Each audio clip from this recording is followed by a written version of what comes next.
In this city, the most dangerous men stay alive by trusting no one and noticing everything. They count the exits before they sit. They read the hands before they shake them. They memorize the faces of every soul who might one day want them dead. But on the night Lucian Castellano nearly stopped breathing in a room full of his own enemies, the person who saved his life was the single face nobody had bothered to remember. A heavy waitress in a black apron. The woman every man in that gilded room looked straight through as if she were furniture. She carried no gun. She carried a tray of crystal and a pot of coffee that had gone lukewarm. And before the killers could move, she warned the most feared man in New York with nothing but a look. Cora Whitfield had spent 29 years learning how to disappear. At a size 18, with soft arms and a softer face, she had been taught by 1,000 small cruelties that the safest thing a body like hers could do was take up as little notice as possible, move quietly along the walls, refill the water, clear the plates, and vanish before anyone had a reason to comment on the space she occupied. She had perfected it into something almost like a craft. At the Vesper Room, the private members club tucked behind an unmarked door on the Upper East Side, that craft had made her the perfect waitress for men who conducted business they did not want overheard. They forgot she was there. They spoke freely in front of her the way they would in front of a lamp. And so Cora, who poured the wine and folded the napkins and smiled at no one, had become, without ever intending to, the keeper of more secrets than anyone alive in that part of the city. She knew which judge took envelopes on the second Tuesday of the month. She knew which import company on the West Side was not importing anything but white powder packed in olive tins. She knew that the man at table 9, the one with the crocodile shoes and the gold pinky ring, had cried into his espresso the night his brother was buried in New Jersey, and she had brought him a fresh cup without being asked and said nothing about it. Her invisibility was a wound, yes. It had hollowed something out of her over the years, this constant erasure, this being looked through. But it was also armor, and tonight it would be a blade. The Vesper Room on a Thursday in late November was a chapel of low amber light and old money. The walls were paneled in walnut so dark it drank the candlelight. The floors were laid in herringbone oak, and the air smelled of cigar smoke, beeswax polish, and the cold green snap of the gin they kept on ice. Cora moved through it like a current of warm water, unhurried, unnoticed, refilling, clearing, smoothing.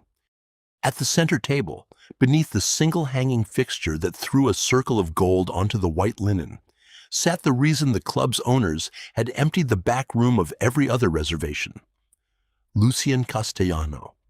They called him the architect because he did not break things in fury the way lesser men did. He designed their ruin patiently, drew the blueprints of their downfall, and let them walk into the structure he had built before they ever understood they were already inside it. He was a man carved from violence and dressed in a charcoal suit that cost more than Cora made in 4 months, with a watch on his wrist worth more than the apartment she could not afford to keep. He spoke little. When he did, men leaned in. And tonight he was doing the most dangerous thing a man like him could do. He was sitting at a table surrounded by people who smiled at him while they measured his throat. Across from him sat Thomas Reyes, a rival who ran the docks in Red Hook and wanted Lucian's territory the way a starving dog wants a butcher's window. Beside Reyes sat 2 of his men, and at the far end, sweating in a way the cold room did not explain, sat a bartender Cora had never seen before, a new hire named Dell, who had been brought on 3 days ago and who kept wiping his palms down the front of his black vest. Cora noticed the sweating bartender the way she noticed everything, sideways, peripherally, without ever turning her face toward it. She noticed because noticing was how she had survived, and because a body that has been looked through for a lifetime learns to look very, very hard in return. She was clearing the dessert plates from a neighboring table when she drifted close enough to the service corridor to hear 2 voices behind the swinging door, low and fast and certain. She did not stop walking. She never stopped walking. But she let her ears widen the way another woman might widen her eyes. The first voice belonged to Dell, thin and frightened and trying not to be. The second was one of Reyes's men, and his words arranged themselves in Cora's mind with the awful clarity of a thing you cannot unhear. The amber one, he said. The good cognac, the one Castellano always takes, the one only he drinks from the cut glass tumbler with the chip on the rim. You pour it, you doctor it at the well, you bring it out yourself, and you set it at his right hand. He won't notice. He never notices the help, and if for some reason he doesn't drink, if the architect gets careful, then Marco is on the terrace across the street with a rifle and a clean line through the window, and the cognac was only ever the polite way to do it. Either the glass takes him, or the glass on the terrace does. 2 doors, Dell. He only has to walk through one. Cora kept walking. She set the dessert plates in the bus tub with hands that did not shake, because she had long ago learned to put the trembling somewhere deep where it could not betray her on the outside. But inside, a war had already begun. The rule that had kept her alive her whole life was simple and absolute. See nothing, hear nothing, be nothing, and you will be allowed to go home. It was the rule of the invisible. It was the rule that had let her clear plates beside men who killed for a living and walk out the front door at the end of every shift. Whatever happened between Lucian Castellano and Thomas Reyes was not her business. It was the business of monsters, and she was a waitress with $40,000 of her dead mother's hospice debt and a body the world found easy to dismiss. And the smartest, safest, most survivable thing she could do was pour the cognac, set down the glass, and let the architect drink whatever fate his enemies had poured for him. No one would ever know she had known. No one would ever blame her. She could simply disappear, the way she always did, the way she was so very good at. But there was the other thing. There was the memory she had tried to bury and could not. 6 weeks ago, on a brutal cold night when she had been carrying a tray of empty bottles to the alley and her foot had caught on the ice step, she had gone down hard, the bottles shattering around her, and she had knelt there in the broken glass with her cheeks burning, certain someone would call her clumsy, certain someone would say something about her weight and the ice and how a girl her size should watch her step. And Lucian Castellano, who had been getting into his car, had crossed the alley without a word, crouched down in his $1,000 coat, and lifted the bottle's worst shards away from her hands so she would not cut herself reaching. He had looked at her, actually looked at her, into her face, at the person and not the size of her. And he had said only, "Are you hurt?" Not "Are you all right?" which people said to be polite. "Are you hurt?" the way you ask someone whose pain you intend to do something about. She had said no.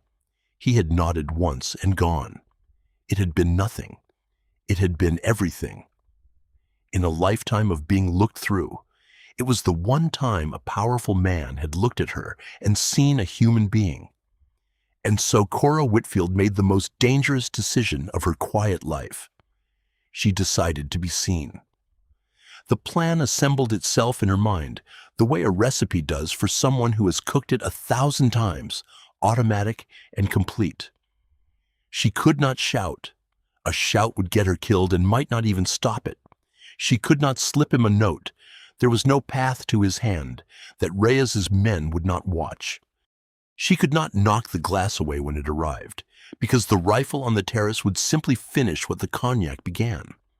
She had to do 2 things at once, and she had to do them as the clumsy fat waitress nobody would suspect of being anything else. First, the line of sight.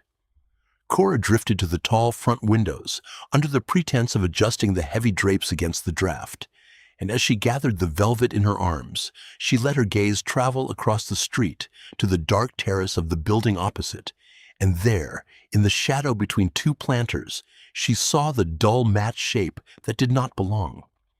The patient silhouette of a man kneeling behind a long thing on a tripod. Marco. 2 doors. She drew the drapes, not all the way, that would be suspicious, but enough, enough to narrow that clean line through the window to a sliver, enough that a shooter would have to wait for his target to cross a much smaller gap. It bought seconds. Seconds were everything. Then she went to find the glass. Dell was at the service well, and his hands were shaking so badly that the amber cognac trembled in the cut crystal tumbler with the chipped rim. And Cora watched from the corner of her eye as he tipped a small vial of something clear into it and stirred it once with a swizzle and set it on a small silver tray.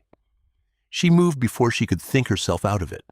She came up beside him with her own tray held wide and her hips swinging with the careless momentum of a big woman in a narrow space, and she said, loud and bright and apologetic, "Oh, honey, let me get out of your way. I am so sorry. I am all elbows tonight." And she let her hip catch the edge of his tray, and the cut crystal tumbler tipped and fell and shattered on the herringbone floor in a spray of poisoned amber and broken glass. She gasped. She pressed her hand to her chest. She made herself enormous and flustered and stupid, the very picture of the harmless heavy waitress who knocks things over, and she said, "I am so sorry. I will clean it up. I will pour Mr. Castellano a fresh one myself. You go on. You look pale, sweetheart. Go splash some water on your face." And she crouched down with the dustpan, taking up all the space, drawing every eye that bothered to glance over to her and her clumsiness and the mess, and Dell, sweating, terrified Dell, who had not the spine for any of this, fled toward the restroom corridor exactly as she had told him to. Then Cora Whitfield stood up, smoothed her apron, picked up the silver coffee pot, because a coffee pot is a thing no one fears, and she walked toward the center table, where the most dangerous man in New York sat among the men who had come to bury him. Her heart was a fist against her ribs. Her vanilla-scented skin had gone cold. And as she reached the table and leaned in to refill the coffee no one had ordered, she lifted her face and looked at Lucien Castellano. And she put everything into that look that she could not put into words. She let her eyes go wide and hold his for 1/2 second too long. She flicked them, deliberately, twice, once toward the shattered glass on the floor, and once, harder, toward the narrowed gap in the drapes and the dark terrace beyond. She poured the coffee with a steady hand, while her eyes screamed across the table, the way they had never screamed in 29 years of silence. Danger. Here. The glass. The window. They are going to kill you. The architect was a man who noticed everything. It was the engine of his survival and the secret of his power, and a woman who had spent her whole life reading the microtels of dangerous men had just handed him a message in the only language they both spoke fluently. For one long, suspended moment, his pale eyes searched hers. And then, almost imperceptibly, Lucien Castellano gave a single small nod. "I see you. I understand." What happened next happened fast, the way these things always do, in a blur of motion that Cora would replay in slow detail for the rest of her life. Lucien set his hand flat on the table and said, in a voice as calm as a man asking for the check, "Tomas, your bartender seems to have made a mess of my cognac." Tomas Reyes's smile flickered for the half-instant it took a guilty man to understand that his careful plan had just collapsed in a way he could not see the shape of yet.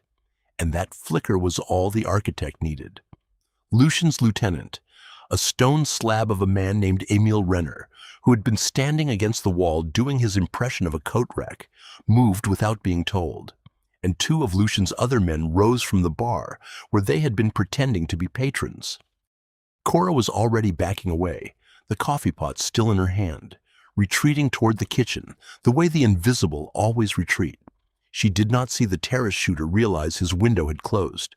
She did not see Emil's hand close around Tomas Reyes's wrist before Reyes could reach inside his jacket. She only heard, as she pushed through the swinging door into the bright stainless chaos of the kitchen, the first sharp crack of violence beginning in the room behind her. And Cora Whitfield did the thing she knew how to do better than anyone alive. She ran. She shed her apron at the back door, pushed out into the alley, where 6 weeks ago a powerful man had crouched in the broken glass to ask if she was hurt, and she fled into the freezing November dark, certain that the only way to survive what she had just done was to never, ever be found. The city in late autumn at midnight is a vast cold machine that swallows people whole, and Cora ran into it the way a fish runs into the sea, desperate to be one small body among millions, to dissolve into the anonymous current she had spent her life perfecting. She did not go home. Home was the first place anyone would look, and she understood, with the grim practical clarity that had always been her gift, that she had not merely witnessed a crime tonight. She had inserted herself into the private war of the most dangerous men in the city, and there was no version of that which let her go back to clearing plates and folding napkins as if nothing had happened. Reyes's people had seen her knock the glass. Some of them, replaying it, would understand it had not been an accident. And Lucian Castellano had seen her too, had taken her warning and her nod, and a man like that did not let a loose thread like Cora Whitfield simply walk away into the night to be picked up later by whoever wanted to know exactly how much the heavy waitress had heard. She was a target now. She had made herself one the moment she chose to be seen. She kept walking, block after block, her cheap coat pulled tight, her breath ghosting in the streetlight, until she found a diner on the edge of the Bowery that never closed, and she sat in a back booth with her hands wrapped around a coffee she could not taste, and she waited for the consequences of mattering to find her. The coffee went cold in front of her. The neon sign in the window buzzed and flickered, painting her hands red and then dark and then red again. And Cora sat still in the warm light, feeling for the first time the strange weight of being a person who had changed something, who had turned one small gear of the world and could never pretend otherwise. Back at the Vesper room, the consequences were being arranged with the patient precision that had earned Lucian Castellano his name. Tomas Reyes was on his knees in the wine cellar by the time the last patron had been escorted out, and the architect did not raise his voice once. He did not need to.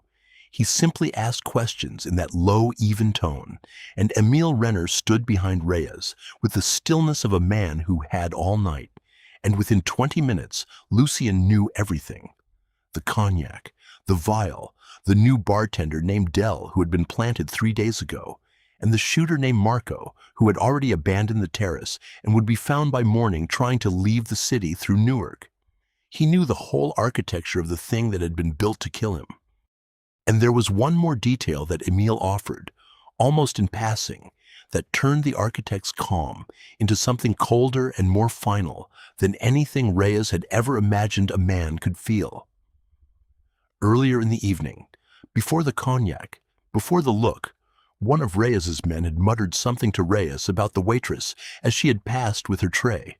Some lazy cruelty about the fat cow blocking the aisle, just the help, just meat in an apron. And Reyes had laughed his thick laugh and agreed that the place should hire girls easier on the eyes. Lucian Castellano stood very still when he heard this. He had not known until that moment that the men who had come to kill him had also taken the time to be cruel about the only person in that room worth a damn.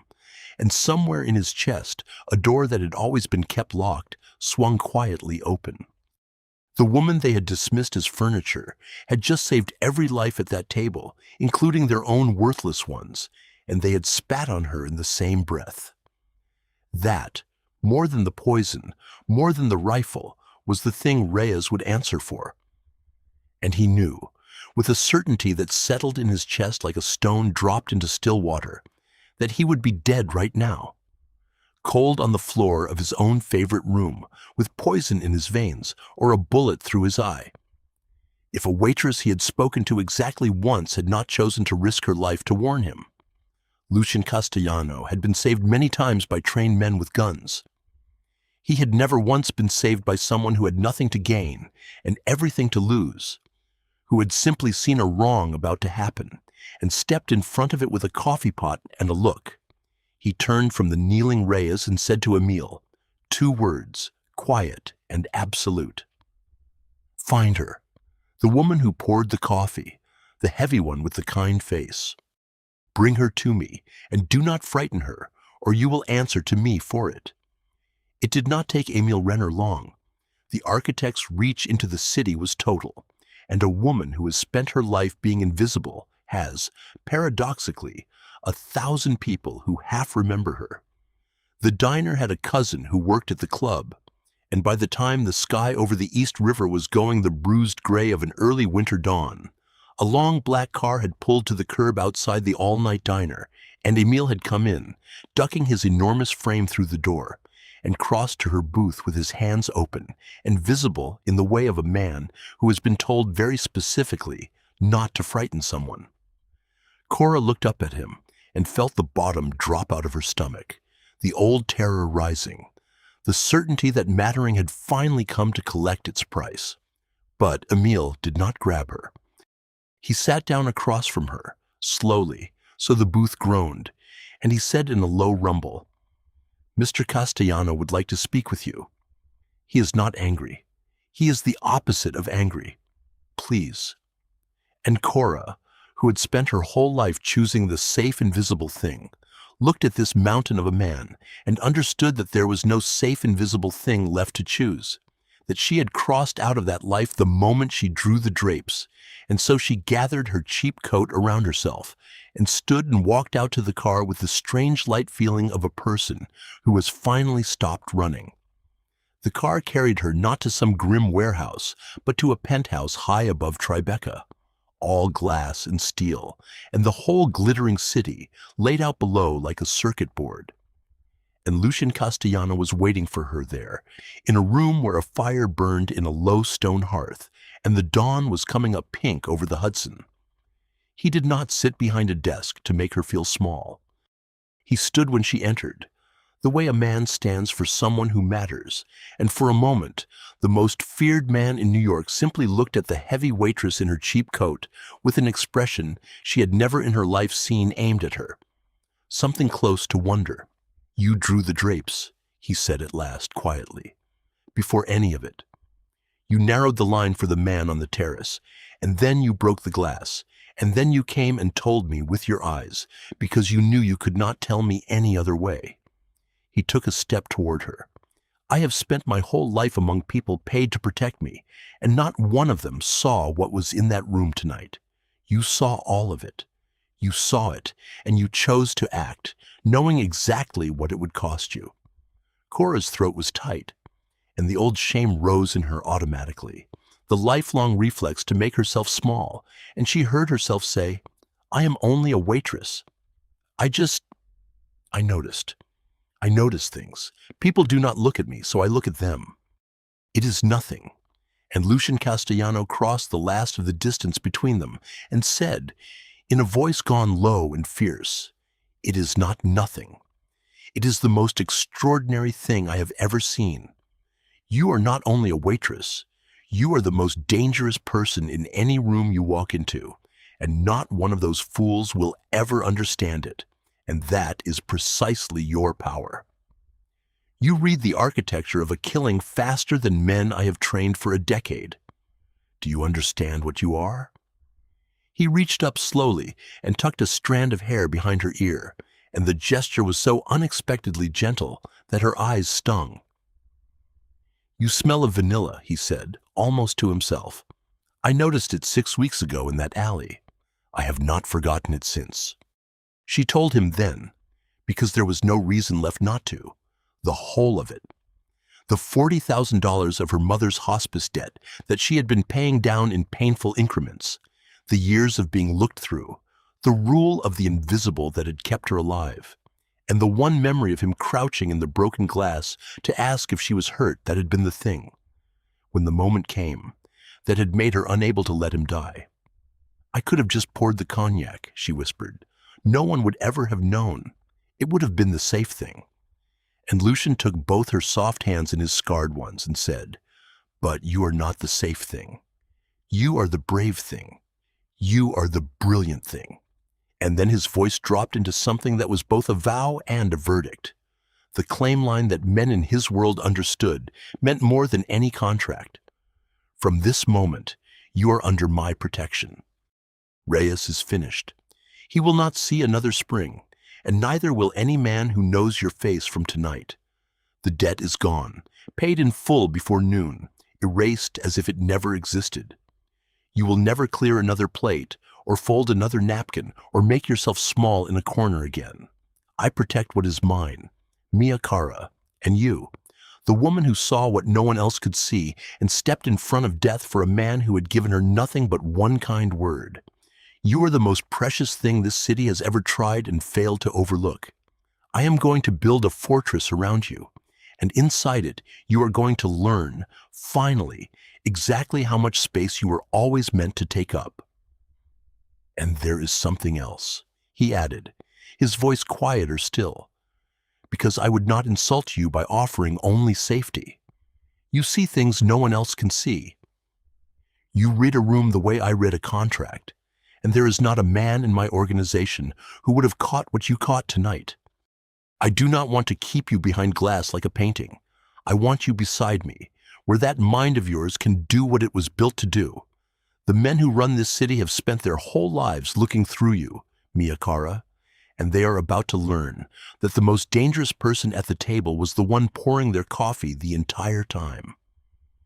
Cora felt something unlock in her chest that had been welded shut since she was a girl. The lifelong belief that the best she could hope for was to be tolerated, to be overlooked, to be allowed.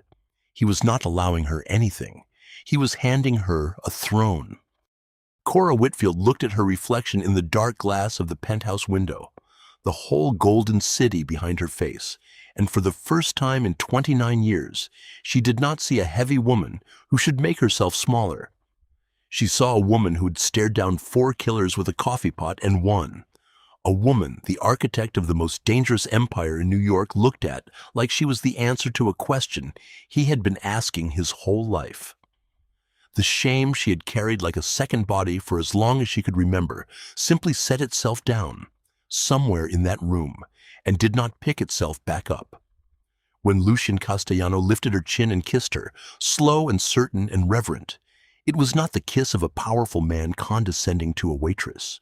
It was the kiss of a man who had found the one person in the world he could not afford to lose, sealing it, claiming it, swearing it against everything that would ever come for them.